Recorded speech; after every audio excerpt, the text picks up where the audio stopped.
सुप्रभात बच्चों, मैं भावना आपकी हिंदी अध्यापिका। हम आपकी पाठ्य पुस्तक आरोह का चैप्टर 5 गजानन माधव मुक्तिबोधक द्वारा रचित सहर्ष स्वीकारा है कविता कर रहे थे। अब हम आगे करेंगे कि किस तरह कवि अपनी भूल को स्वीकार करता है। इसलिए कि तुमसे ही परिवेष्टित आच्छादित है। परिवेष्टित होता है घिरा हुआ, लिपटा हुआ। रहने का स्मरणीय ये उजेला अब सहा नहीं जाता, नहीं सहा जाता।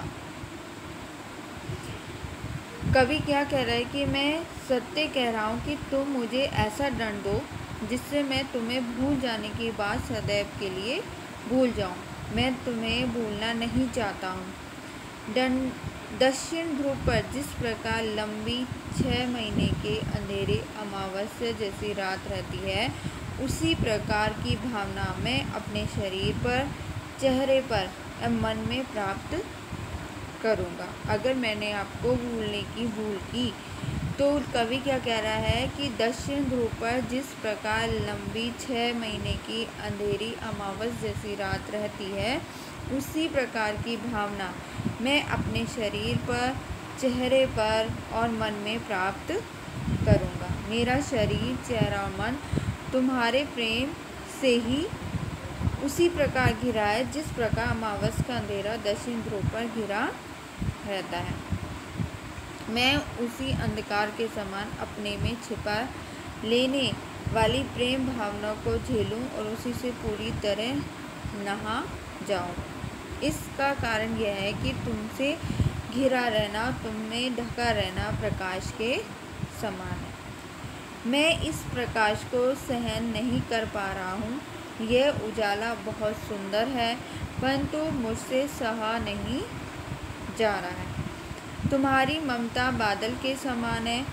जिस प्रकार बादल मंडराता है, उसी प्रकार तुम्हारी ममता मुझे कोमलता प्रदान करती है, मुझे कोमल बनाती है।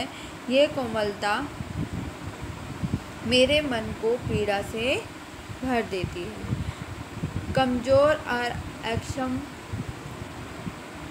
अब तो हो गई है आत्मा ये, छटपटाती छाती की भव्यता डराती है, बहलाती सहलाती आत्मीयता बर्दाश्त नहीं होती है। मैं सहर्ष का अभ्यासी व्यक्ति हूँ, मुझे कोमलता अच्छी नहीं लगती। मैं संघर्ष का अभ्यासी व्यक्ति हूँ, मुझे कोमलता अच्छी नहीं लगती। तुम्हारी ममता से मिली कोमलता के कारण मेरी आत्मा कमज़ोर और क्षमताहीन हो गई है। मेरा साहस कम हो गया है। भविष्य की संभावनाएं मेरे दुर्बल मन को डराती हैं।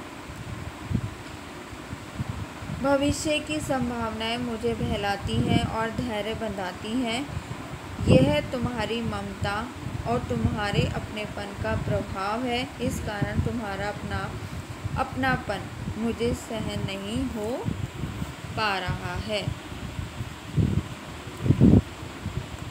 सचमुच मुझे दंड दो कि हो जाऊं पाताली अंधेरों की गुफाओं में, विवरों में, धुएं के बादलों में, बिल्कुल मैं लापता कि वहाँ भी तो तुम्हारा ही सहारा है। इसलिए कि जो कुछ भी मेरा है या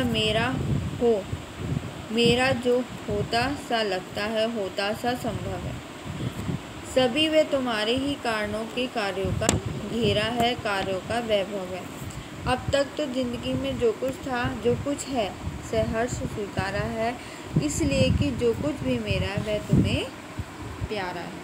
कवि कहता है कि मैं हंसी नहीं कर पा रहा हूँ, अपितु सत्य कह रहा हूँ कि तुम मुझे दंड दो, जिससे मैं जीवन के पाताल के अंधेरे के समान सूनेपन से भरी गुफाओं और विशाल बिलों में बिल्कुल छिप जाऊं। मेरा बिल्कुल पता न चले।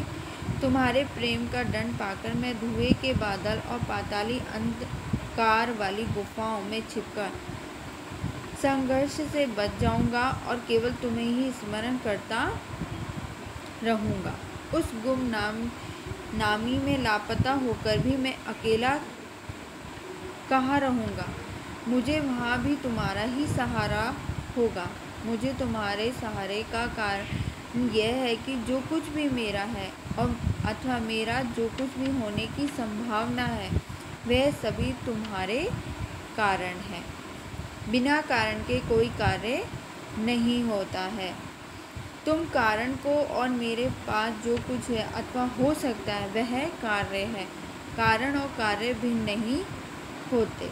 कारण के गुण कार्य में अवश्य होते हैं, क्योंकि हम जब कोई कार्य करते हैं तो उसके पीछे कोई कारण होता है।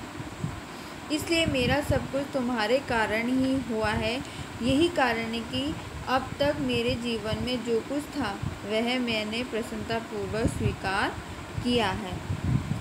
वह सब मेरे लिए स्वीकार किया है कि मेरा जो कुछ है अथवा मैं जिस दिशा में हूँ वह सब कुछ तुम्हें अच्छा लगता है। तुम्हें अच्छा लगे यही मेरा उद्देश्य है। तुम्हारा दिया हुआ दुख भी मुझे प्रिय के समान ही प्रिय है। ठीक है बच्चों, तो आपकी ये कविता आज पूरी हो गई है। आशा करती हूँ आपको अच्छे से समझ आ गई होगी। Thank you.